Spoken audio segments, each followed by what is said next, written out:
2 weeks ago, my wife went to visit our daughter and her new husband. I decided to surprise them and drove there myself. But as I reached their front door, the neighbor ran toward me, yelling, "Wait, there is something you need to know."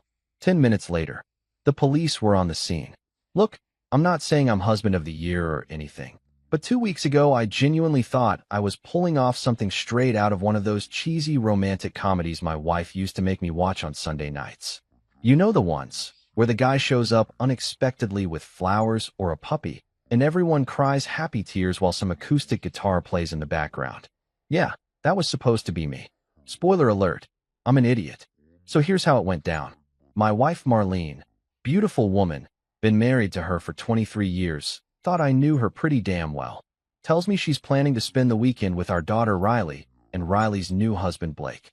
Now, Riley got hitched about 8 months ago to this guy Blake, who's nice enough, I guess, though he is one of those beards that looks like it requires a YouTube tutorial and premium oils. They just bought their first house together, one of those cookie-cutter suburban numbers about 3 hours away, and Marlene had been dying to see how they'd decorated it. Women and their throw pillows, am I right? Anyway, when Marlene mentioned the trip, I did what any supportive husband would do. I said, "Sure, honey, have a great time, drive safe, and hey, if Riley makes that pot roast she's been bragging about, bring me back some leftovers in a Tupperware." I even kissed her on the forehead like I was Ward Cleaver or some wholesome garbage like that. She smiled, told me I was sweet, and said she'd probably be gone from Friday through Sunday. Standard girls' weekend stuff. I told her I'd hold down the fort, maybe finally clean out the garage, watch some basketball, live that bachelor life for 72 hours. But here's the thing, and this is where my galaxy brain thinking comes in. I had a different plan. See, about a month before all this, Riley had been dropping hints the size of billboard advertisements about this old trunk of hers that was collecting dust in our attic. You know those big vintage wooden trunks that people used to take on steamships? Yeah, one of those. She'd stored all her childhood stuff in it. Old dolls, yearbooks, some truly horrifying poetry from her emo phase that I'm pretty sure violated the Geneva Convention. She kept saying how much she wanted it for her new house, how it would look so aesthetic in her guest bedroom, whatever the hell that means. I swear, kids these days and their interior design Instagram accounts. So I figured, you know what? I'm gonna be the hero dad. I'm gonna take Friday off work, tell my boss I've got a dentist appointment or my back's acting up or whatever excuse middle-aged guys use. And I'm gonna load up that trunk in my pickup and drive it down to Riley's place as a surprise. I'd show up right when Marlene was there. We'd all have this beautiful family moment, maybe order some pizza, and I'd drive back Saturday feeling like father of the damn year. They'd probably post about it on Facebook with a bunch of heart emojis and hashtags. I might even get a world's best dad mug out of the deal. Thursday night, I loaded that trunk into the bed of my F-150 like I was preparing for some kind of HGTV mission. The thing weighed about as much as a baby elephant, and I definitely pulled something in my lower back hoisting it up there. But did I complain? No, sir. I strapped it down with bungee cords, double-checked the address Riley had texted me months ago, and set my alarm for 6 in the morning. I was pumped. I felt like I was planning a heist, except instead of stealing diamonds, I was delivering nostalgic junk and family bonding. Friday morning rolled around, and I was on the road by 7. 3 hours of highway driving stretched out in front of me like a ribbon of asphalt destiny. I stopped at a gas station, grabbed one of those oversized coffees that's basically liquid diabetes, and a breakfast sandwich that tasted like it had been sitting under a heat lamp since the Reagan administration. I didn't care. I was on a mission. I cranked up the classic rock station, because nothing says road trip like singing terribly off-key to Journey in Boston. And I belted out Don't Stop Believin' like I was auditioning for some sad, middle-aged version of American Idol. My voice cracked on the high notes. The trucker in the next lane looked at me like I'd lost my mind. I waved at him anyway. During that drive, I had the whole thing choreographed in my head. I'd pull up to Riley's place, park in the driveway all casual-like, and walk up to the front door. Maybe I'd knock. Maybe I'd just walk in. We're family, right? And then I'd deliver my line. Something smooth like, "Guess who missed you guys?" or "Special delivery for the newlyweds."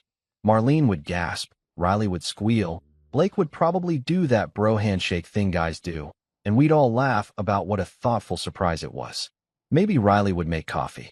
Maybe we'd sit on their new patio furniture that they definitely overpaid for and talk about life. It was going to be perfect. I even stopped about an hour outside their town to grab flowers from one of those grocery stores that smells like rotisserie chicken and floor cleaner. Nothing fancy, just a bouquet of mixed colors that said, "Hey, I'm a guy who tried." The cashier, a teenager with approximately 17 nose rings, looked at me like I was the most boring human she'd ever encountered. I didn't care. I was bringing joy, damn it. As I got closer to Riley's neighborhood, I started feeling that nervous, excited energy you get before good surprises. You know that feeling? Like when you're a kid on Christmas morning, or when you're about to propose, or when you find 20 bucks in your old jacket pocket. My palms were a little sweaty on the steering wheel. I checked my hair in the rearview mirror, still got most of it, thank God, and practiced my smile. I wanted to look surprised to see them, even though obviously I wasn't, because I'd driven 3 hours specifically for this moment. The GPS told me I was 2 minutes away. I turned onto their street, Maple something or other, very quaint, very white picket fence America. And I could see their house up ahead. It looked exactly like the pictures Riley had sent. Pale blue siding, black shutters, little garden gnomes that Blake probably hated, but let Riley put out anyway, because that's what marriage is. The sun was starting to set, casting this golden hour glow over everything like God himself was Instagram filtering my surprise visit. I pulled into the driveway, put the truck in park, and sat there for just a second, soaking it all in. This was it. The moment I'd been planning. The moment that was supposed to prove I was still a good dad, a good husband, a guy who cared enough to drive 3 hours with a trunk full of childhood memories. I grabbed the flowers off the passenger seat, checked my teeth in the mirror one more time. No spinach, we're good, and opened the truck door. That's when things stopped being a Hallmark movie and started being whatever the opposite of a Hallmark movie is. A horror film, maybe, or one of those reality shows where everyone ends up screaming and throwing drinks. Because as I stepped out of my truck, feeling like the champion of family surprises, I heard a voice that would change absolutely everything. Wait, don't go in there. I'm not gonna lie. When I heard someone yelling at me from across a pristine suburban lawn at sunset, my first instinct was to assume I'd accidentally parked in front of the wrong house. You know how these cookie-cutter neighborhoods are, right? Every house looks like it was designed by the same architect who got really excited about beige and then just copy-pasted the same blueprint 40 times. For a split second, I genuinely thought maybe I'd pulled into some random person's driveway and was about to get chewed out by an angry homeowner who takes their property lines way too seriously. But nope, the voice was coming from next door, Riley's actual next-door neighbor, and it belonged to this older lady who was currently sprinting across her yard like she was competing in some kind of senior citizen Olympics. I'm talking full-on sprint mode, which was impressive considering she was wearing fuzzy pink slippers and a bathrobe that had seen better days. Her gray hair was up in those little roller things that women used to wear in old sitcoms, and her face had this expression that was somewhere between panic and, "I've been waiting my whole life to deliver this news." Wait, stop, don't go in there. She kept shouting, waving her arms like she was trying to flag down a helicopter. She nearly tripped over one of Riley's decorative garden borders. You know, those little plastic fence things that serve absolutely no purpose except to make you feel like your yard has sections. I stood there frozen, one foot still in my truck, the other on the driveway, holding my gas station flowers like an idiot, trying to process what the hell was happening. My brain immediately went to worst-case scenarios. Maybe there was a gas leak. Maybe a bear had broken in. Though we weren't exactly in bear country. But hey, stranger things have happened. Maybe Blake had finally attempted to use power tools unsupervised, and the house was about to explode. Or maybe this lady was just one of those neighbors, you know the type. The ones who monitor everyone's business like it's their job, who know exactly when you put your trash cans out, and will absolutely mention it if you're 15 minutes early. She reached me before I could make a decision about whether to run inside or back to my truck. This woman, I'd later learn her name was Mrs. Kemp, and she was 73 years old with the energy of someone half her age, grabbed my arm with surprising strength. Her fingers dug into my jacket sleeve like she was physically preventing me from walking toward the house. Her eyes were huge, like she'd just witnessed a murder or found out that the earth was flat or something equally earth-shattering. "You need to know something before you walk in there," she said. breathing hard from her sprint. Up close, I could smell her perfume, something floral and old-fashioned, like my grandmother used to wear. It mixed with the scent of whatever candles she'd been burning in her house, creating this weird aromatic cocktail of lavender and panic.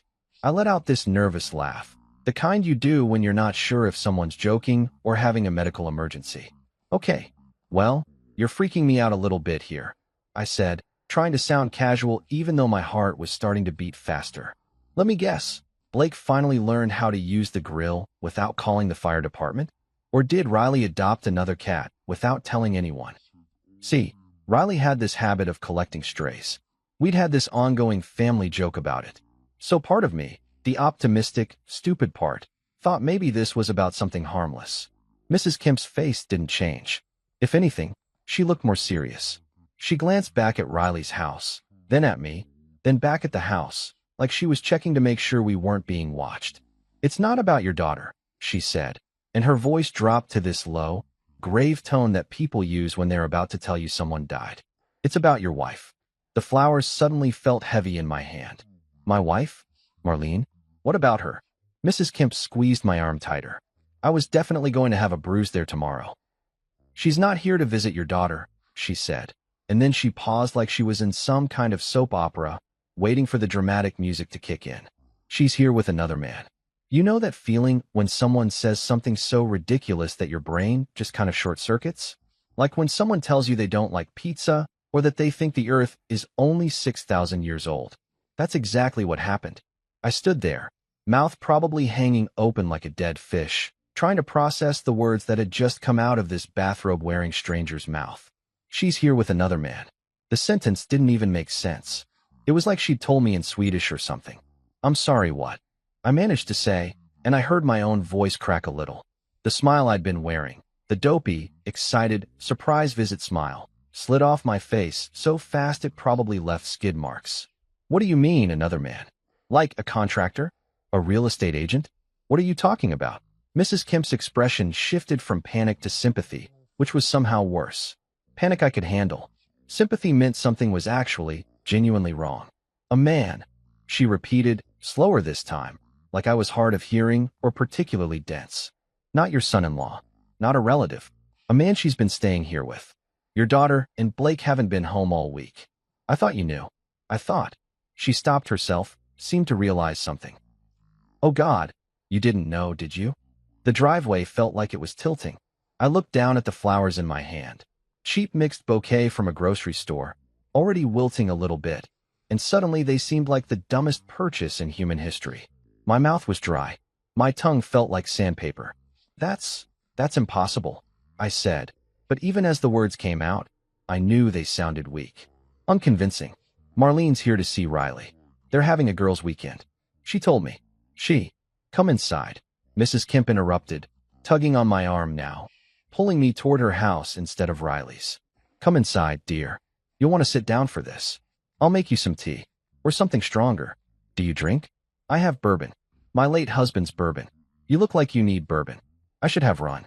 I should have gotten back in my truck, thrown it in reverse, and driven those 3 hours back home while pretending this conversation never happened. I should have at least walked up to Riley's door and knocked, confirmed things with my own eyes before listening to some neighbor I'd never even met before. But I didn't do any of those things.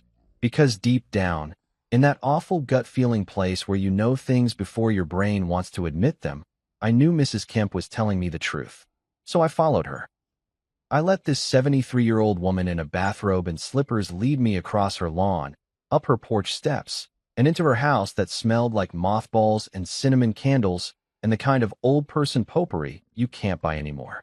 I followed her like an idiot in one of those horror movies who hears a strange noise in the basement and decides to investigate instead of leaving. I followed her because the alternative, walking into Riley's house and confirming what I already somehow knew, was too terrifying to face just yet. And that's how my perfect surprise visit turned into the worst day of my entire life. Mrs. Kemp's living room looked exactly like you'd expect a 73-year-old woman's living room to look. We're talking doilies on every surface, approximately 4,000 framed photos of grandchildren on the mantel, one of those ancient floral couches that's probably older than I am and makes that crunching sound when you sit on it, and enough decorative pillows to open a small boutique. The whole place smelled like a Bath and Body Works exploded in a nursing home. Cinnamon candles burning on the coffee table, some kind of apple-scented air freshener plugging into the wall, and underneath it all, that distinct old house smell of mothballs and thyme. She pointed to the couch, floral pattern, naturally, with cabbage roses the size of dinner plates, and I sat down like an obedient child being sent to the principal's office. The cushions wheezed under my weight. I was still holding those stupid gas station flowers, and I finally just dropped them on the coffee table next to a bowl of those strawberry candies that every grandmother in America apparently has a lifetime supply of. My hands were shaking a little bit. Mrs. Kemp noticed. "I'm going to make you some tea," she announced, already shuffling toward what I assumed was the kitchen. "Unless you want that bourbon? I'm telling you, my Harold's bourbon is the good stuff. 20-year-old Pappy Van Winkle. He was saving it for a special occasion, but he died before he could drink it, so now I just offer it to people in crisis." "Are you in crisis?" "You look like you're in crisis." "I don't even know yet," I said honestly, and my voice sounded weird, hollow and far away, like I was hearing myself through a phone. Can you just tell me what you're talking about?" "About my wife? Because I'm really hoping this is some kind of misunderstanding, like maybe you saw someone who looks like Marlene, or maybe—" Mrs. Kemp stopped in the kitchen doorway and turned around. Her face had that look that people get when they're about to deliver bad news and they know it's going to hurt.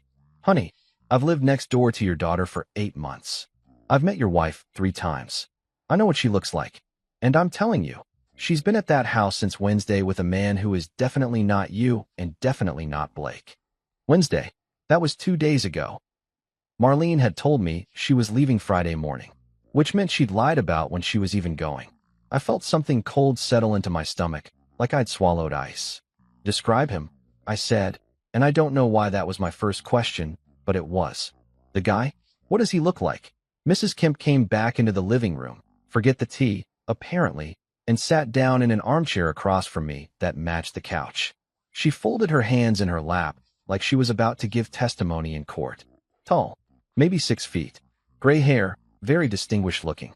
Nice car. One of those luxury SUVs, a Lexus I think. He dresses well. Expensive clothes. The kind of man who probably smells like cologne you can't buy at Target, if you know what I mean. I knew exactly what she meant. And I also knew, with absolute certainty, who she was describing. Gregory. Gregory from Marlene's book club. Gregory who worked in finance and had just gotten divorced last year. Gregory who Marlene had mentioned maybe 3 or 4 times in the last few months. Always casually, always in passing. "Oh, Gregory recommended this novel. Gregory thinks we should try that new restaurant. Gregory says the market's going to crash." Gregory, who I'd never met, but had somehow become a recurring character in my wife's conversations. "Son of a bitch," I whispered, and Mrs. Kemp nodded sympathetically like I'd just solved a really depressing puzzle. "I saw them arrive together Wednesday afternoon," she continued, and now that she'd started, it was like she couldn't stop. This woman had been sitting on this information for 2 days, probably dying to tell someone. They had suitcases. They were laughing. He put his hand on the small of her back when they walked to the door. I thought maybe I was mistaken at first, thought maybe it was innocent, but then I didn't see them leave. Not Wednesday night, not Thursday, not this morning. The bedroom light's been on at night. I saw them through the kitchen window yesterday, making breakfast together. And honey, I don't want to be indelicate, but the way he was looking at her wasn't the way you look at your friends. Mother, if you catch my drift. I caught her drift. I caught it so hard I thought I might throw up on her cabbage rose couch. My brain was doing this thing where it was trying to rewrite the last few months, looking for clues I'd missed. Had Marlene been distant? Had she been different? We'd had sex maybe twice in the last 6 weeks, which wasn't abnormal for a couple married as long as we'd been, but now I was wondering if that was a red flag I'd just ignored. She'd been on her phone more. She'd joined that stupid book club. She'd started going to the gym at weird times. Oh God, the gym. How many times had she said she was going to the gym? "Where's Riley?" I asked suddenly. "Where's my daughter? Does she know about this?" Mrs. Kemp shifted uncomfortably in her chair. "Your daughter and Blake left Monday morning. I saw them loading up their car. Looked like they were going on a trip. Blake mentioned something about visiting his parents in Colorado for the week. They won't be back until Sunday. So Riley and Blake were gone. And Marlene had shown up 2 days later with Gregory. Which meant what exactly? That my wife had planned this. That she'd asked Riley when the house would be empty, so she could use it as some kind of cheap affair hotel? That my daughter knew and had helped her? No, that couldn't be right. Riley wouldn't do that. She was my little girl. She was. But even as I tried to convince myself, I remembered something. Last week, Riley had called me. We'd talked for maybe 10 minutes about nothing important. Her new job, Blake's fantasy football league, whether I'd fixed the leak in the bathroom yet. And at the end of the call, she'd said something weird. She'd said, "Dad, I hope you know Mom really does love you." It had struck me as odd at the time, kind of random and overly sentimental, but I'd brushed it off. Now it felt like a confession, like she'd been trying to ease her guilt. "I need to call the police," I said, standing up so fast I almost knocked over the candy bowl. My head was spinning. My hands were still shaking. "I need to. Someone's trespassing in my daughter's house." That's breaking and entering, right? Or at least unauthorized entry. I can report that. I can. "Honey, are you sure that's the best?" Mrs. Kemp started, but I was already pulling out my phone. "Listen, I know what you're thinking. You're thinking, why would you call the cops on your own wife? Why wouldn't you just march over there and confront her yourself like a normal person?" And you'd be right. That would have been the rational thing to do. The normal thing. But in that moment, standing in a stranger's living room that smelled like dead husband bourbon and cinnamon regret, I wasn't thinking rationally. I was thinking about how I'd driven 3 hours with a trunk full of childhood memories. I was thinking about how I'd practiced my surprised face in the mirror. I was thinking about those stupid gas station flowers wilting on the coffee table. And I wanted someone official to see this. I wanted witnesses. I wanted my wife to have to explain herself to someone in uniform. So I dialed 911. And when the dispatcher answered, way too cheerful, like she was working at a Starbucks instead of an emergency line, I said the dumbest thing I've ever said in my entire life. "Hi. Yes, I need to report unauthorized guests in my daughter's home. They're trespassing. They're armed." "Armed with what, sir?" the dispatcher asked, suddenly serious.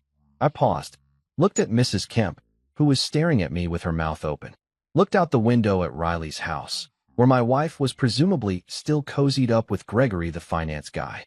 "Armed with charm and bad decisions," I said. Mrs. Kemp burst out laughing. The dispatcher didn't. 10 minutes later, red and blue lights were painting the suburban sunset, and I realized my surprise visit had officially become a crime scene. You know what's surreal? Watching 2 police cruisers pull up to your daughter's adorable suburban house while you stand on the neighbor's lawn holding wilted flowers and questioning every life decision you've ever made. The lights weren't blaring. Thank God for small mercies. But they were definitely visible, casting these alternating red and blue shadows across Riley's perfect hedges and her stupid garden gnomes. I could see curtains twitching in windows up and down the street. Great. My family drama was about to become the neighborhood's dinner conversation for the next 6 months. The cops who got out of their vehicles looked exactly like cops from a TV show. One older guy with a mustache that had probably been regulation cool in 1987, and one younger officer who looked like he'd graduated from the academy approximately 15 minutes ago and was still excited about everything. They both had that casual confidence that comes from dealing with suburban nonsense on a daily basis. Noise complaints, loose dogs, middle-aged men reporting their cheating wives as trespassers. You know, the usual. Mrs. Kemp had followed me out of her house, because obviously she wasn't going to miss the show after setting the whole thing in motion. She stood on her porch in her bathrobe like she was watching a parade, probably already composing the phone call she'd make to her sister in Florida. I could practically hear her future conversation. "You'll never believe what happened on my street today, Gladys." The older cop, his name tag said Morrison, walked up to me first. He had that look on his face that said he'd already decided this call was going to be a waste of his time, but he was going to be professional about it anyway. "You the one who called this in, sir?" "That's me," I said, and my voice cracked a little. Real masculine. Real impressive. I cleared my throat. "My daughter's house. She's not home, but there are people inside who shouldn't be there." Officer Morrison pulled out a little notebook, the kind that cops always have in movies. "And you have a key to the residence?" "No, but does your daughter know these people are in her house?" That was the million-dollar question, wasn't it? I hesitated just long enough for Morrison to notice. I think so. But that's not the point. The point is, who are the individuals inside, sir? The younger cop interrupted. His name tag said Chun, and he looked way too eager, like he thought this might turn into an actual exciting call instead of a domestic dispute. I took a deep breath. Here we go. My wife. And her friend. Male friend. Who is not me. They've been staying here while my daughter's out of town, and I didn't know about it. And, God, saying it out loud made it sound even more pathetic. I could see Morrison's expression shift from professional interest to, oh, this is one of those calls. So this is a domestic situation, Morrison said, not even making it a question. It's a trespassing situation, I corrected, knowing full well how desperate I sounded. They're using my daughter's house without permission. Mrs. Kemp chose that moment to pipe up from her porch. The wife's been here since Wednesday, with a man who drives a Lexus. I've seen everything. She said it with the enthusiasm of someone who'd been waiting her entire life to be a witness in a police matter. Morrison sighed. The kind of sigh that said he'd been a cop for way too long and had seen way too much suburban nonsense. All right, we'll knock on the door, verify the situation. Sir, I'm going to ask you to wait here while we make contact. Wait here? Was he kidding? I'd driven 3 hours, called the cops on my own wife, and now I had to stand on the lawn like a rejected extra in my own life? But Chun was already gesturing for me to stay put. So I did, because arguing with police officers seemed like a great way to make this day even worse. I watched them walk up Riley's driveway, the same driveway I'd pulled into maybe 20 minutes ago when I still thought I was surprising my family with flowers and a trunk full of nostalgia. They stepped onto the porch with the pumpkins Riley had arranged in this Pinterest-perfect display. Morrison knocked. 3 solid raps that echoed across the quiet suburban evening. For a second, nothing happened. My heart was pounding so hard I could hear it in my ears. Maybe they weren't home. Maybe they'd gone out to dinner. Maybe this whole thing was a misunderstanding and Mrs. Kemp had gotten confused and I'd just called the cops for absolutely nothing and I could still salvage. The door opened, and there she was, Marlene, my wife of 23 years. The woman I'd married when we were both 25 and stupid and thought we knew everything about love. The mother of my child. The person I'd shared a mortgage with, a bed with, a life with. She was wearing this fluffy white bathrobe I'd never seen before, definitely new, probably expensive, definitely not purchased with me in mind. Her blonde hair, which she usually kept neat and styled, was messy in that way that's supposed to look casual but actually takes effort. Or in that way that happens when you've been doing things you shouldn't be doing with someone who isn't your husband. Her face was flushed. From what? I didn't want to think about.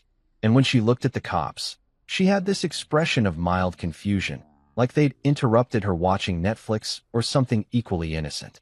Yes, officers? Can I help you? Morrison gestured toward me, standing on Mrs. Kemp's lawn. Ma'am, do you know this gentleman? Marlene's eyes followed his gesture. And when she saw me, when she registered that I was standing there, that I'd found her, that I was the reason there were cops at the door, her face went through about 17 different emotions in 3 seconds. Confusion, recognition, horror, panic, and then, finally, this pale, frozen expression like someone had dumped ice water directly into her soul. Sir, do you live here? Morrison asked her, which was weird because obviously Marlene wasn't a sir, but I guess cops have their scripts. Marlene's mouth opened, closed, opened again. She looked like a fish that had just realized it was no longer in water. I'm visiting my daughter, she finally managed, and her voice was way too high. Defensive. Guilty. Funny. I called out from my position on the lawn, and I didn't even try to keep the sarcasm out of my voice. Because your daughter's in Colorado, and last time I checked, she didn't list her mother's mystery boyfriend on the guest list. That's when he appeared. Gregory. Mr. Finance. Mr. Distinguished Gray Hair. Mr. I probably smell like expensive cologne. He materialized behind Marlene like a supporting actor stepping into frame, and I got my first real look at the guy my wife had been sneaking around with. Tall, just like Mrs. Kemp had said, wearing slacks and a button-down shirt that probably cost more than my truck payment. Barefoot, which for some reason made everything worse. Those were his bare feet on my daughter's floor, walking around like he owned the place. Is there a problem here, officers? He asked, and his voice was smooth. Confident. The kind of voice that's used to getting what it wants. He put his hand on Marlene's shoulder. Possessive, comfortable, familiar. and I wanted to vault over Riley's garden gnomes and punch him directly in his distinguished face. Morrison looked from Gregory to Marlene to me and back again. I could see him putting the pieces together. I could see the exact moment he realized this call had nothing to do with trespassing and everything to do with a marriage falling apart in real time on a suburban doorstep. "Sir, what's your relationship to the homeowner?" he asked Gregory. "I'm a friend of the family," Gregory said smoothly. "Liar. We're house-sitting while Riley and Blake are traveling." "That's interesting," I shouted, taking a step forward. Chin immediately moved to block me, which was probably smart because I legitimately didn't know what I was about to do. Because I'm Riley's father, and nobody mentioned that my wife would be house-sitting with some random dude named Gregory. Marlene flinched when I said his name. "How did you? How did I know?" I laughed, and it came out bitter and sharp. "Book Club Gregory? Finance Gregory? Gregory who thinks the market's going to crash? That Gregory?" "Yeah. Marlene, you talked about him just enough that I should have figured this out months ago." Morrison held up his hand. "All right, everybody calm down. Ma'am, does your daughter know you're staying here?" And that's when Marlene said the thing that broke something fundamental in me. She looked Morrison right in the eye and said, "Yes. Riley knows. She gave us permission. Us. She said us. Like they were a couple. Like this was normal. Like my daughter had signed off on her mother's affair." I stood there on that perfect suburban lawn, watching my wife admit to a police officer that our daughter had helped her cheat, and something inside me just disconnected. You know that feeling when you're so angry and hurt and shocked that you actually go calm? That happened. My hands stopped shaking. My heart stopped racing. Everything just went quiet and cold. "You know what?" I said, and my voice was eerily steady. "I'm done. I'm going back to my truck. Officers, thank you for your time. I apologize for wasting it. Mrs. Kemp, thank you for your honesty. Marlene, Gregory, enjoy the rest of your romantic getaway in our daughter's house. I hope the guest bedroom has nice sheets." I turned around and started walking toward my truck. Behind me, I could hear Morrison saying something about domestic disputes and suggesting we all calm down. I could hear Marlene calling my name. "Wait, please, let me explain," but I kept walking. I got in my truck, started the engine, and drove away while two cops, one nosy neighbor, one cheating wife, and one smug finance guy watched me leave. I made it 3 blocks before I had to pull over because my hands were shaking too hard to drive safely. And that's when I finally called my daughter. I pulled into a Wendy's parking lot about 5 minutes away from Riley's neighborhood because apparently even emotional breakdowns require fast food ambience. The lot was mostly empty except for a minivan with a "My kid is an honor student" bumper sticker and a teenager's Honda Civic that was blasting music so loud I could feel the bass through my steering wheel. I parked in the far corner, away from everyone, and just sat there with the engine running and the heat on even though it wasn't cold. My hands were still gripping the steering wheel like it was the only solid thing left in my universe. For a solid 5 minutes, I just stared at the Wendy's logo on the building, that smiling red-headed girl who's been lying to us about square hamburgers being superior since 1969, and I started laughing. Not the good kind of laughing. The kind that's 2 seconds away from becoming something else entirely. The kind that makes people in parking lots avoid eye contact with you. I laughed because I'd driven 3 hours to surprise my family. I'd practiced my entrance line. I'd bought flowers from a grocery store. I'd called the goddamn police. And now I was sitting in a Wendy's parking lot having what could only be described as a premium mental breakdown. My phone was sitting in the cup holder, and I knew I needed to call Riley. I needed to hear her voice and have her tell me that Mrs. Kemp was wrong, that Marlene was wrong, that this was all some horrible misunderstanding involving lookalikes and coincidences and reality TV pranks. But I also knew, deep in that awful place where truth lives before your brain wants to acknowledge it, that if I called her, she was going to confirm everything. She was going to tell me she knew. She'd helped. And that was going to hurt worse than anything else that had happened today. I picked up the phone, put it down, picked it up again. A text message notification lit up the screen from Marlene. "Naturally. Please call me. Let me explain. It's not what you think." I deleted it without reading the rest. Another one came through immediately. "I'm sorry you found out this way." Delete. Another one. "Can we please talk like adults?" I almost threw my phone through the windshield. Instead, I called Riley. She answered on the second ring, all bright and cheerful like her world wasn't currently imploding. "Hey, Dad. What's up?" Is everything okay? The sound of her voice, so normal, so casual, so completely unaware that I knew, made something twist in my chest. Oh, I'm fantastic, sweetheart, I said, and I could hear the edge in my own voice. Sharp enough to cut glass. Question for you. When exactly did you become your mom's accomplice in adultery? Was there an application process, or did she just ask you directly? Silence. Long, heavy silence. In the background, I could hear Blake saying something, probably asking who was on the phone. Riley's voice got quieter, more careful. Dad, where are you? I'm sitting in a Wendy's parking lot about 3 miles from your house, I said. You know, the house I just drove 3 hours to visit? The house where I thought I'd find you and Blake and Mom having a nice girls' weekend? Except surprise, you're not there. Blake's not there. But Mom is definitely there. With Gregory. Remember Gregory? Finance Gregory. Book Club Gregory. Distinguished gray-hair Gregory, who's currently walking around your house barefoot like he pays the mortgage. Oh God. Riley's voice cracked. Dad, I can explain. Can you? I interrupted, and I was surprised by how calm I sounded. Deadly calm. The kind of calm that comes after you've cycled through every other emotion and landed on cold fury. Can you explain why you gave your mother permission to use your house as a cheap affair hotel? Can you explain why you didn't think maybe you should mention to your father that his wife was planning a romantic getaway with another man? I'm really curious about the logic here, Riley. Walk me through it. Dad, please don't be like this. Don't be like this? I laughed again, that unhinged sound that was becoming my new signature. I just called the cops on my own wife. I'm sitting in a Wendy's parking lot talking to my daughter who apparently thinks covering for her mother's infidelity is normal family behavior. How exactly should I be? Blake's voice came through the phone, muffled. Is that your dad? What's going on? Riley shushed him. I could hear them whispering back and forth, and it made me irrationally angry that she was consulting her husband of 8 months about how to handle her father's feelings. Her husband, who she'd probably told about this before telling me. Her husband, who was probably in on this whole thing too. Dad, Riley said finally, her voice doing that thing where it gets all measured and therapeutic, like she was talking to a hostile witness. Mom was unhappy. She's been unhappy for a long time. She needed space to figure things out. Space? The word came out louder than I intended. The teenager in the Honda Civic looked over at my truck. I didn't care. Space is going to a spa. Space is taking a yoga class. Space is not screwing around with Gregory from book club in your daughter's guest bedroom while your husband thinks you're having a girls' weekend. It's more complicated than that, Riley said, and she sounded like she was about to cry. Good. She should cry. We should all cry. We could form a support group. Idiots betrayed by people they trusted. We'd meet at Wendy's.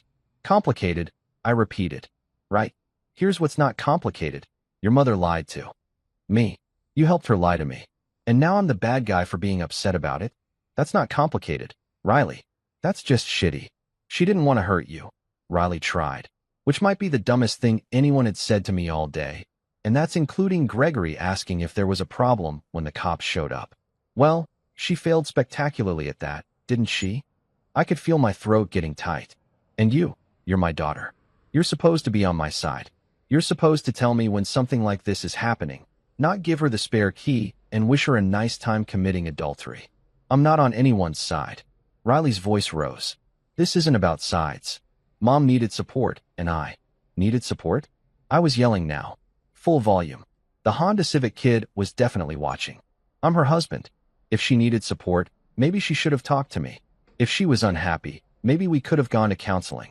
Instead, she went to Gregory, and you gave them a place to do it. Do you understand how messed up that is?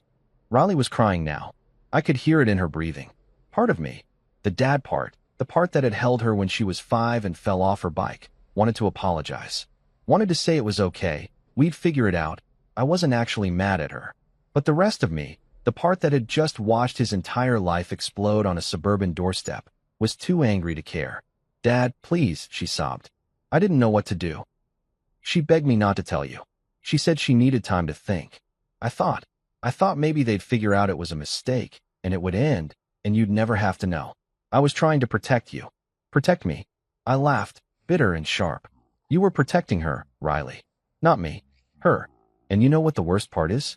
I came here to surprise you. I took the day off work. I loaded up that stupid trunk you've been asking for. I drove 3 hours listening to Journey and thinking about what a great dad I was being. I had flowers, Riley.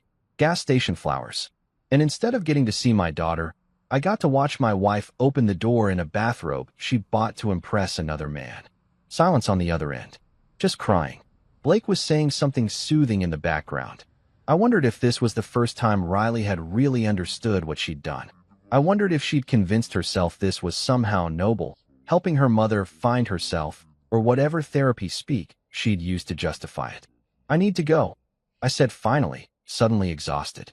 I need to drive home, and I need to figure out what the hell I'm supposed to do with the rest of my life now that I know my wife's been lying to me and my daughter's been helping her do it. Dad, wait.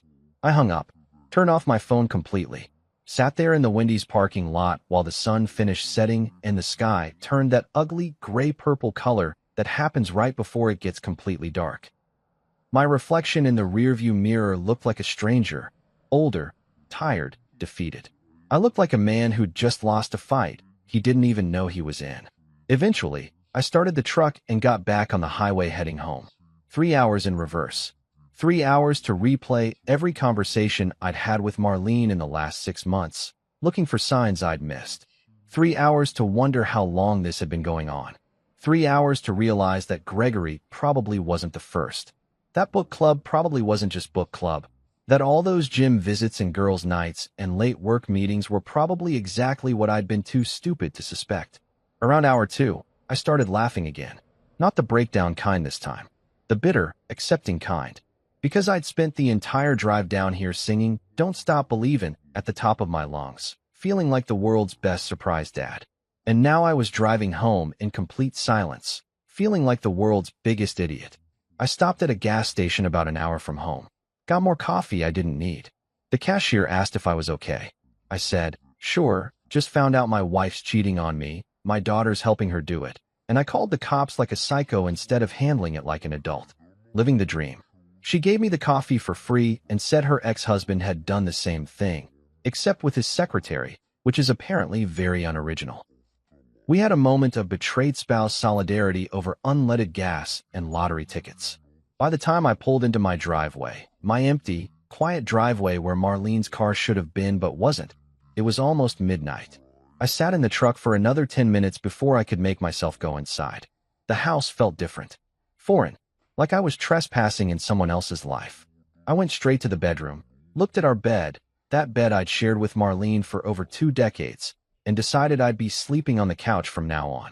Forever, maybe. I'd burn that mattress before I slept on it again.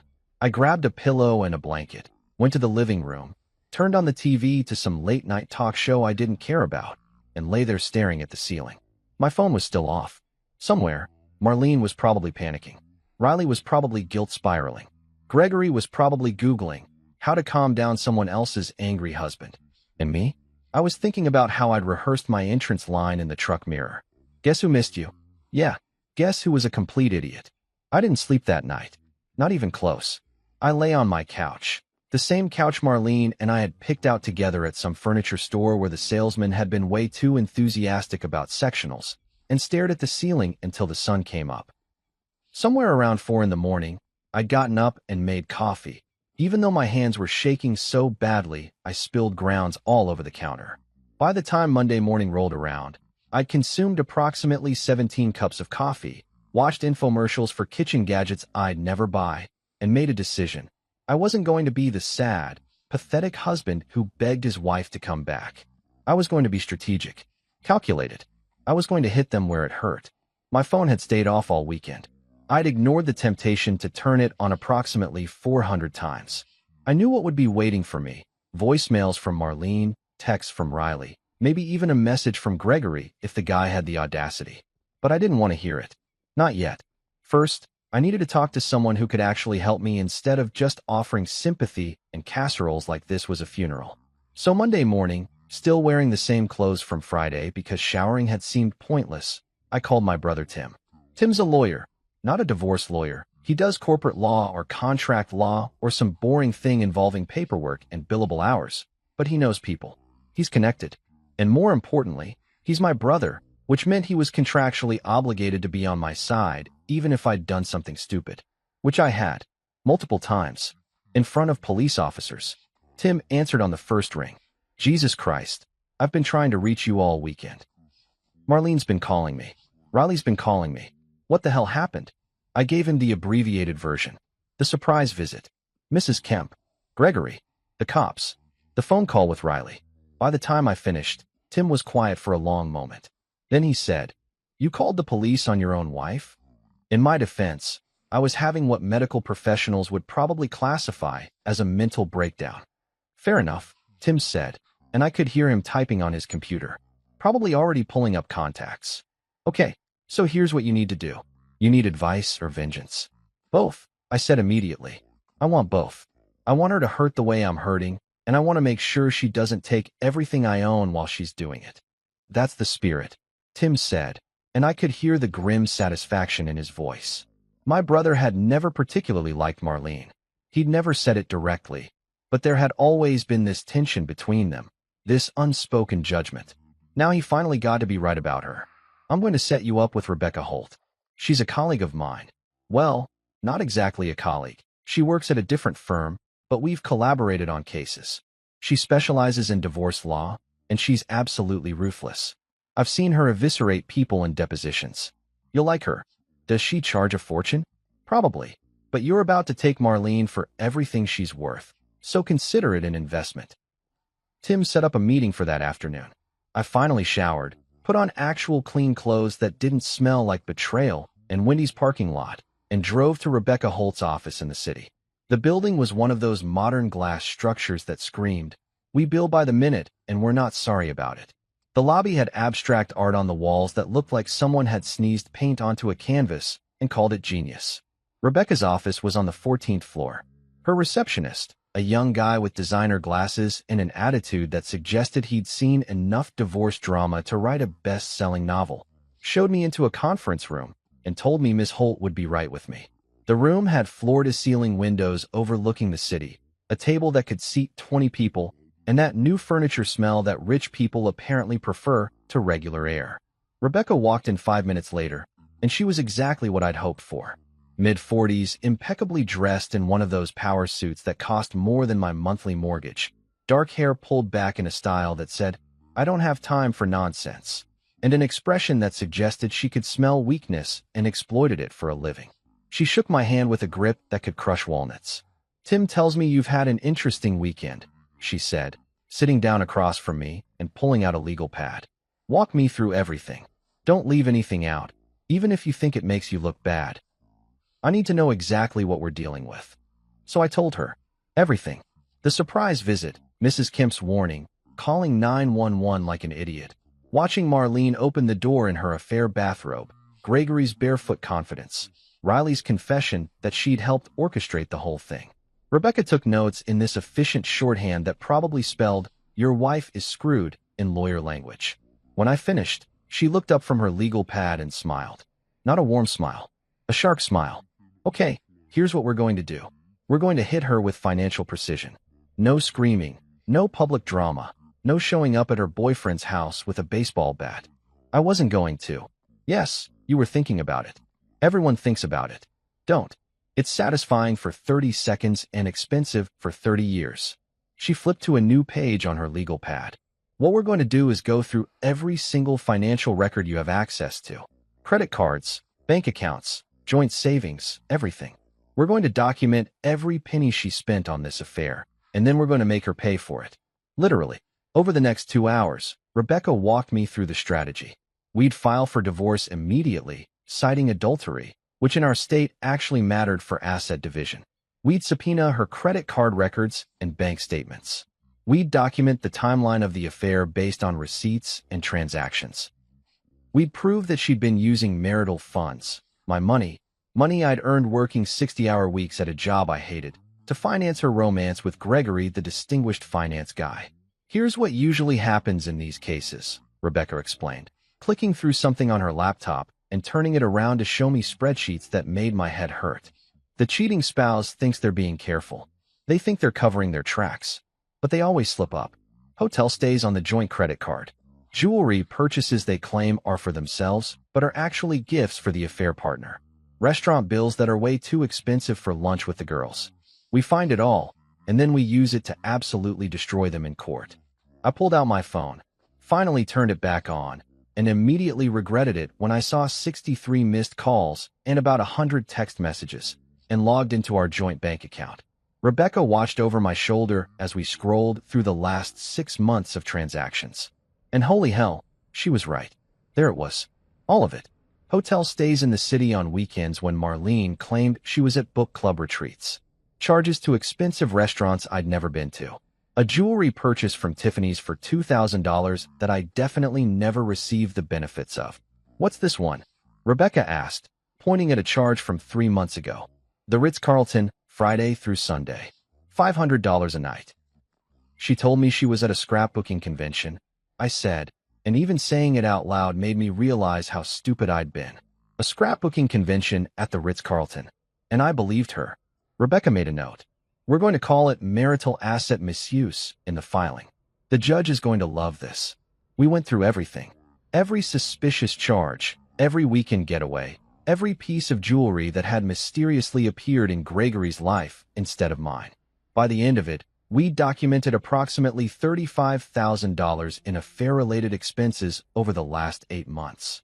$35,000 of my money, spent on hotels and dinners and gifts for a man who probably didn't even know my wife was married when they first started whatever the hell this was. This is actually kind of impressive, Rebecca said, and she sounded genuinely amazed. I've seen people spend money on affairs before, but your wife went all in. She wasn't even trying to hide it toward the end. Should I feel special that she didn't respect me enough to cover her tracks? No, you should feel relieved, because it makes my job incredibly easy. She closed her laptop and looked at me with that shark smile again. Here's what's going to happen. We file this week. We ask for everything.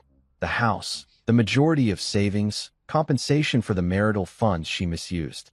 Her lawyer is going to argue that she deserves half, because that's community property. We're going to argue that she forfeited her right to community property when she decided to treat the marriage like an ATM for her affair. The judge might not give us everything, but we're going to walk away with enough to make her regret ever meeting Gregory. What about Riley? I asked, because that was the part that hurt worse than anything Marlene had done. She helped. She gave them the house. She lied to me. Rebecca's expression softened slightly. That's not a legal matter. That's a family matter. But for what it's worth, your daughter is an adult who made an adult decision to betray your trust. You don't owe her forgiveness just because she's your kid. That's something you get to decide on your own timeline. I left Rebecca's office feeling something I hadn't felt since Friday. Powerful. In control. Like maybe I wasn't just the sad, pathetic husband who got cheated on. Maybe I was the guy who was going to win. My phone rang as I was getting into my truck. Marlene. I let it go to voicemail. She'd been calling all weekend. Probably panicking, probably trying to spin some narrative where this was somehow my fault for not appreciating her, or giving her attention, or whatever excuse cheaters use to justify their choices. I didn't care. Rebecca had given me homework, gathering documents, listing assets, preparing for war. Riley tried calling next. I ignored her too. She'd sent approximately 47 text messages over the weekend, ranging from "Dad, please call me," to "I'm so sorry," to "You can't ignore me forever. Watch me, sweetheart. Watch me ignore you for exactly as long as it takes for you to understand what you did." Tim called that evening. So, how'd it go with Rebecca? I think I'm in love with her, I said. In a purely professional, she's going to destroy my wife kind of way. Tim laughed. She's good, right? I told you. So what's the plan? The plan is to take Marlene for everything she's worth, and then some. The plan is to make sure Gregory realizes he didn't just get a girlfriend. He got a broke girlfriend with a vindictive ex-husband. The plan is revenge, Tim. Cold, calculated, financially devastating revenge. That's my brother, Tim said, and I could hear the pride in his voice. You need anything? I'm here. That night, I actually slept. Not great sleep. I dreamed about courtrooms and spreadsheets and Marlene crying in front of a judge, but sleep nonetheless. And when I woke up Tuesday morning, I didn't feel broken anymore. I felt focused, determined, ready. Marlene thought she could have her affair and her comfortable life too. She thought she could use our daughter as cover and our money as funding, and I'd never figure it out or never do anything about it. She was about to learn exactly how wrong she was. The first mediation session happened 3 weeks after I filed for divorce. And let me tell you, nothing prepares you for the surreal experience of sitting across a conference table from your wife of 23 years while lawyers shuffle papers, and a mediator who looks like she'd rather be literally anywhere else tries to convince everyone to approach this rationally. Rational went out the window the moment I found Marlene playing house with Gregory, but sure, let's pretend we're all reasonable adults here. The mediation took place in a neutral office building downtown, one of those deliberately bland spaces designed to prevent people from getting too emotional, with beige walls, generic landscape paintings, and furniture that looked like it came from the soulless professional section of an IKEA catalog. There was a bowl of individually wrapped mints on the table, because apparently nothing says your marriage is over like complimentary breath fresheners. Marlene arrived first with her lawyer, a guy named Dennis Pritchard, who looked exactly like what you'd get if you ordered sleazy divorce attorney from a catalog. Expensive suit that was trying too hard, slicked back hair that screamed, "I use more product than my ex-wife," and a smile that suggested he'd perfected the art of lying with his teeth showing. He probably drove a Porsche and told people at parties that he was helping people navigate difficult life transitions, instead of admitting he made his living off human misery. When I walked in with Rebecca, I had the satisfaction of watching Marlene's face go pale. She looked terrible, and I don't say that with any joy. Okay, maybe a little joy, like she hadn't been sleeping. Her hair was different, shorter, probably one of those post-affair makeovers that women do when they're trying to reinvent themselves. She was wearing a conservative dress that was clearly chosen to make her look sympathetic, like a woman who'd made a mistake rather than a woman who'd spent $35,000 of her husband's money on hotel rooms and jewelry for her boyfriend. "Gentlemen, lady," the mediator said. Her name was Patricia something, and she had that exhausted energy of someone who'd seen way too many divorces and had lost faith in human relationships entirely. "Let's begin. We're here today to discuss the division of assets in the dissolution of the marriage between—" "Can I just say something first?"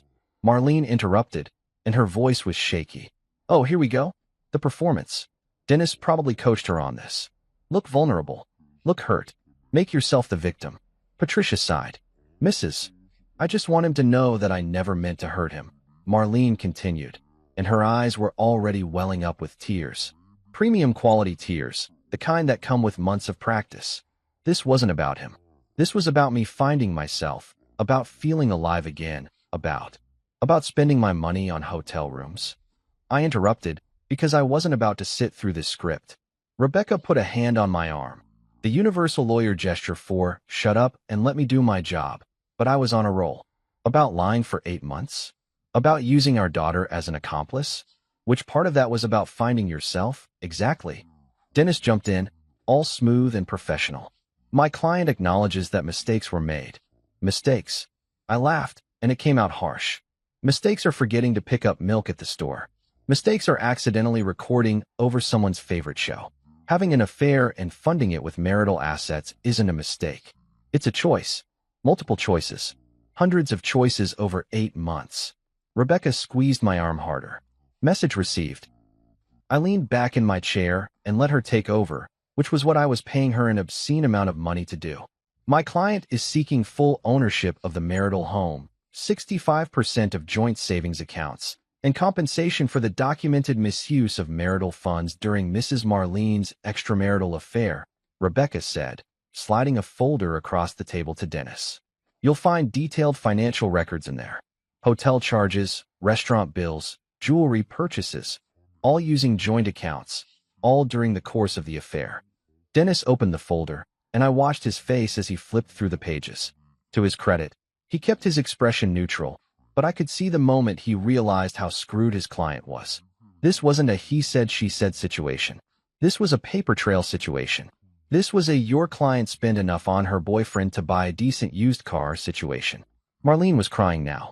Full waterworks. The mediator pushed the box of tissues across the table. She probably kept them in bulk for occasions exactly like this. I didn't think. I wasn't trying to. The money wasn't supposed to be. Marlene couldn't even finish a sentence through her sobbing. "Mrs. Marlene," Patricia said gently, "did you or did you not use marital funds to finance your relationship with?" She checked her notes. Gregory Hammond? It wasn't like that, Marlene managed between sobs. We weren't thinking about money. We connected. He understood me in ways that. She looked at me, mascara running down her face. In ways you stopped understanding me years ago. And there it was. The pivot. The part where somehow this became my fault. Where her affair was actually a symptom of my failings as a husband. I could see Dennis nodding encouragingly, probably thrilled that his client was finally giving him something to work with. So let me get this straight, I said, ignoring Rebecca's warning squeeze. I failed to understand you. So you responded by committing adultery and spending $35,000 of our money on it? That's the argument we're going with. Dennis cleared his throat. My client was in an emotionally vulnerable state. The marriage had been deteriorating for years. The marriage was fine. I shot back. We went on vacation last summer. We celebrated our anniversary. We had dinner together 3 times a week. Just because it wasn't some romance novel fantasy doesn't mean it was deteriorating. You were emotionally distant, Marlene said, and her voice was getting stronger now, less crying and more defensive. You worked all the time. You stopped asking about my day. You forgot our anniversary 2 years ago. I was in the hospital with kidney stones. I practically shouted. I was literally passing a kidney stone on our anniversary, and you're using that as justification for screwing Gregory? Patricia held up her hands. Let's everyone take a breath. This kind of blame exchange isn't productive. You want to know what's not productive? I asked, looking directly at Marlene. Pretending this is about me being distant. You know what distant people do? They go to marriage counseling. They have conversations. They don't immediately jump to having an affair and using their daughter's house as a cheap motel. Marlene flinched at that. Good. She should flinch. The mediation went on for another 2 hours. Dennis argued that Marlene deserved half of everything, because that's how community property works. Rebecca countered with the affair, the financial betrayal, the fact that Marlene had essentially stolen from the marriage to fund her relationship.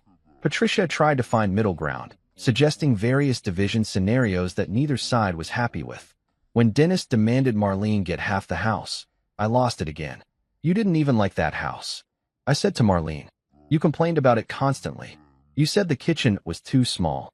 You said the porch looked like a crime scene. And now suddenly you want half of it. It's my home too, Marlene said weakly. It was your home until you decided to make Gregory's bed your home. I shot back. Rebecca actually smiled at that one. Dennis objected. Patricia called for another break, and we all sat there eating mints nobody wanted and avoiding eye contact. During the break, Rebecca pulled me aside. You're doing great, she whispered. I mean, you're supposed to stay quiet and let me handle it, but your outbursts are actually helping. The mediator can see how genuinely hurt you are. Keep it up, but maybe dial it back like 10%. I'm not performing, I said. I'm just angry. I know. That's what makes it effective. When we reconvened, Dennis made his big play. He pulled out this whole presentation about how Marlene had sacrificed her career to support my work, how she devoted herself to raising Riley, how she deserved compensation for years of unpaid domestic labor. It was impressive, actually. He made her sound like a saint who'd spent 2 decades in servitude rather than a woman who'd had a part-time job she liked and plenty of time for book clubs and apparently extended affairs. My client gave the best years of her life to this marriage, Dennis said, and he sounded genuinely passionate about it. Maybe he actually believed it. Maybe that's what made him good at his job, the ability to convince himself his client's version of reality was the truth. Rebecca let him finish his whole speech. Then she opened her laptop, pulled up a spreadsheet, and turned it around so everyone could see. Mrs. Marlene's devotion to the marriage, Rebecca said dryly. Documented by month. Blue bars represent marital funds spent on affair-related activities. Red bars represent time spent with Mr. Hammond versus time spent with her husband. You'll notice they correlate nicely. It was brutal. It was beautiful. Dennis's face went red. Marlene started crying again. Patricia looked like she wanted to retire early. My client invested everything in this marriage, Rebecca continued. His time, his money, his trust. Mrs. Marlene invested in a relationship with another man using her husband's resources. If we're talking about who sacrificed what, the numbers speak for themselves. By the time we left that mediation, we hadn't reached an agreement. Dennis was demanding more time to review the evidence. Patricia was scheduling another session.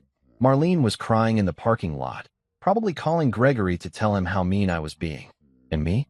I walked to my truck with Rebecca, who was looking extremely satisfied with herself. How'd I do? I asked. You called your wife's affair partner's bed her home, Rebecca said. That's going to haunt her for years. Well done. In the end, it took 2 more mediations and 1 actual court appearance before the divorce was finalized. The judge, a woman in her 60s who'd probably presided over 10,000 divorces and had lost all patience for affair-related drama, listened to Dennis's arguments about Marlene's sacrifices and contributions. Then she looked at Rebecca's financial documents. Then she looked at Marlene. Mrs. Marlene, did you or did you not spend approximately $35,000 of marital funds on an extramarital relationship? Yes, but that's all I need to hear. She banged her gavel. I got the house. I got 60% of the savings. I got the satisfaction of watching Marlene realize that Gregory wasn't rich. He was just a man with good hair, bad judgment, and a girlfriend who was now broke. The look on her face was better than any alimony check could have been. The first night alone in the house after the divorce was finalized felt like living in a museum dedicated to a life I didn't recognize anymore. Everything was exactly where it had always been. The couch Marlene and I had argued about buying because she wanted leather and I wanted fabric. The coffee table with the ring stain from that one time I forgot to use a coaster and she didn't talk to me for 2 days. The wedding photos on the mantle that I kept meaning to take down but couldn't quite bring myself to touch. It was like walking through a crime scene where the victim was my entire marriage, and I was both the detective and the corpse. I did pathetic bachelor things. I ate cereal for dinner 3 nights in a row. Not even good cereal, just whatever was left in the pantry, which turned out to be some high-fiber cardboard situation that Marlene had bought during one of her health kicks. I watched sitcoms I didn't care about, the kind where families solve all their problems in 22 minutes, and everyone learns a valuable lesson. I talked to the TV more than I'd like to admit. Jeopardy became my therapist. What is emotional devastation, Alex? I'd say to the screen, even though Alex Trebek was dead and I was losing my mind. I gained 15 pounds in the first month, lost 20 in the second, grew a beard because shaving seemed like too much effort, then shaved it off because I looked like a depressed lumberjack who'd given up on life. I bought a plant, one of those supposedly indestructible succulents, and managed to kill it within 3 weeks. I didn't even know you could overwater a succulent, but apparently when you pour your emotional baggage into plant care, things get complicated. The house felt too big and too small at the same time. Too big because every room echoed with the absence of the life I'd thought I was living. Too small because everywhere I looked, I saw reminders. The kitchen where Marlene used to make coffee every morning, always using too much creamer and then complaining that her jeans didn't fit. The bedroom where I still couldn't bring myself to sleep, where I'd moved to the guest room instead because our old bed felt haunted. The garage where her car used to park next to mine, and now there was just empty space that mocked me every time I pulled in. My brother Tim called every few days to check on me, which was nice in theory, but mostly just reminded me that everyone knew I was the guy whose wife cheated on him. You doing okay? He'd ask, and I'd lie and say, yeah, fine. And he'd pretend to believe me because that's what brothers do. He invited me to dinner with his family twice. I went once, sat at their table watching his wife and kids do normal family things, and excused myself early because it felt like watching a nature documentary about a species I used to belong to but was now extinct. Work became my escape. I threw myself into it with the kind of dedication that makes co-workers uncomfortable. 60-hour weeks turned into 70. I volunteered for projects nobody wanted. I stayed late not because I loved my job. I sold insurance, which is about as exciting as it sounds, but because going home meant confronting the reality that I was 50 years old, recently divorced, and had no idea how to be a single person. Then, for months after the divorce was finalized, I got an email from Riley. The first direct contact she'd attempted since I'd hung up on her in that Wendy's parking lot. I saw her name in my inbox, and my first instinct was to delete it. My second instinct was also to delete it. But curiosity, or maybe masochism, hard to tell the difference at that point, made me open it instead. The subject line was just Dad. No preview text, no hint of what was inside. I stared at it for a solid 5 minutes before clicking. Dad, I'm sorry. I know you probably don't want to hear from me. I know I hurt you. I know I betrayed your trust in the worst possible way. I've been in therapy. Blake suggested it after everything happened, and my therapist says I should write you a letter even if you never respond. So here it is. I was wrong. I should have told you about Mom. I should have refused to help her. I convinced myself I was being loyal to her, that I was helping her through a difficult time, that maybe if she got this out of her system she'd come back to you, and you'd never have to know. I told myself a lot of things that made me feel better about lying to you. But the truth is I was a coward. I chose her over you because it was easier, because she asked first, because I didn't want to deal with the fallout. And I'm so sorry. I don't expect you to forgive me. I don't even know if I deserve forgiveness. But I want you to know that I miss you. I miss my dad. And I'm sorry I wasn't the daughter you deserved. Love, Riley. I read it 3 times. Then I closed my laptop and went to bed without responding because I didn't know what to say. Sorry doesn't fix betrayal. Therapy doesn't erase the fact that your daughter helped your wife cheat on you. I miss my dad doesn't bring back the relationship we had before, the one where I trusted her completely and would have done anything for her. But the email sat in my inbox like a weight, and over the next few days I kept going back to it, reading it again, looking for hints of manipulation or genuine remorse, wondering if I was supposed to be the bigger person here, the forgiving father who rises above, wondering if I even wanted to be that person or if I'd rather hold on to my anger, because at least anger felt like something other than emptiness. 2 weeks later, I responded. Just one line. I appreciate you taking responsibility. I'm not ready to have a conversation yet, but I got your email. It felt formal and cold, like I was responding to a business inquiry rather than my daughter's apology, but it was the best I could do. Baby steps towards something that might eventually resemble a relationship again. Or maybe not. I genuinely didn't know. My therapist? Yeah, I got a therapist, Dr. Melissa White, because apparently when your entire life implodes you can't just power through it with Serial and Jeopardy. Thought the email was a breakthrough. You're processing your feelings, she said during our session, nodding encouragingly like I'd just learned to use the potty.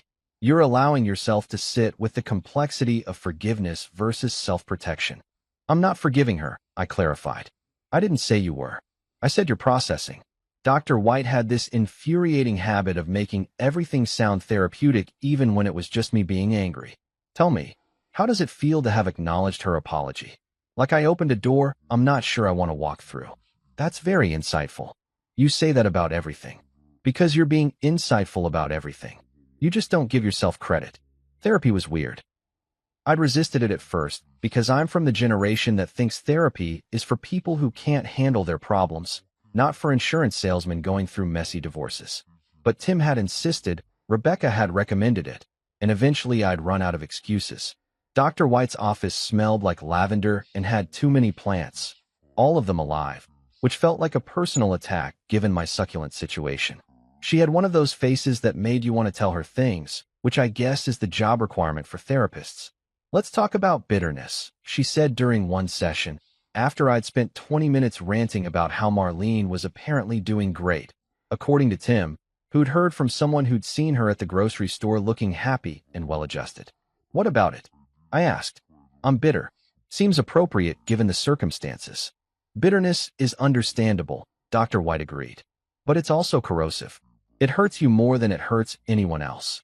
You're essentially drinking poison and hoping Marlene gets sick. That's a terrible metaphor. It's a very common metaphor that exists for a reason. Fine. So what am I supposed to do? Just stop being bitter? Decide to be happy? Think positive thoughts and manifest joy? No, she said patiently. You're supposed to acknowledge the bitterness, understand where it comes from, and then decide whether you want to keep carrying it around or if maybe it's too heavy to keep holding. I hated when she was right, which was always. Slowly, painfully slowly, like watching grass grow or paint dry or any other metaphor for things that take forever, life started to taste better again. Not good, exactly.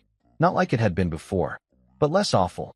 I started sleeping in the master bedroom again after I bought a new mattress and new sheets, and basically changed everything until it didn't feel like Marlene's ghost was haunting the pillows. I joined a gym, not because I cared about fitness, but because Dr. White suggested I needed routine and structure. I met a guy there named Carl who was also divorced and also had no idea what he was doing with his life, and we became workout buddies in the way that middle-aged divorced men become buddies. mostly grunting at waits and occasionally admitting things were hard. I even started dating. Nothing serious, just coffee dates and dinner dates and the occasional movie with women I met through apps that made me feel ancient and confused. Swipe right. Swipe left. Super like. I felt like I needed a tutorial. Most of the dates were fine. Some were disasters. One woman spent the entire dinner talking about her ex-husband's inadequacies in excruciating detail, and I thought, is this what I sound like? Another woman brought her emotional support ferret to the restaurant. A ferret, named Mr. Whiskers. I didn't see her again, but then I met Claire. Claire was different. She laughed at my jokes. The bad ones, not just the polite laugh you give someone out of obligation. She didn't cheat at Scrabble, which sounds stupid but felt significant given my trust issues. She had her own baggage, divorced, 2 grown kids, a cat named Attila who lived up to the name, but she wore it well. She didn't try to fix me or save me or convince me that everything happens for a reason. She just existed next to me in a way that felt comfortable instead of complicated. So your wife cheated on you with a guy named Gregory and your daughter helped cover it up? She asked on our 3rd date, after I'd finally told her the whole story. That's the extremely depressing summary, yes. And you called the cops? Not my finest moment. She grinned. I think that's hilarious. My ex-husband cheated on me with his dental hygienist. Very original. And I just cried. And ate ice cream for 3 months. I wish I'd called the cops. I liked her immediately. 6 months after the divorce, I was in a place I never thought I'd reach. Okay. Not great. Not healed. But okay.